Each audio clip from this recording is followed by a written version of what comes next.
not sure if he's going to wear it or not, but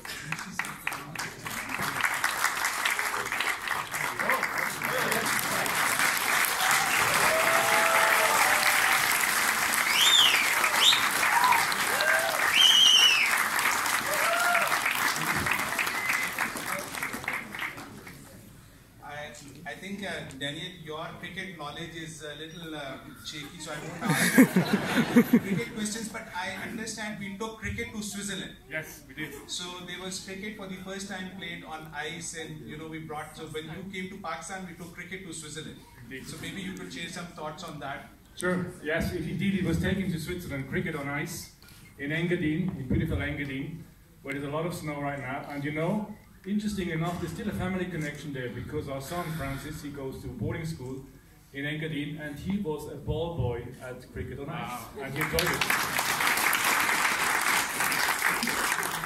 And I'm really thankful to all of you. I wish you best of luck. I'm sure you'll do spectacularly well. We'll come and watch the games and we are really happy to be with you. Thank you. Great.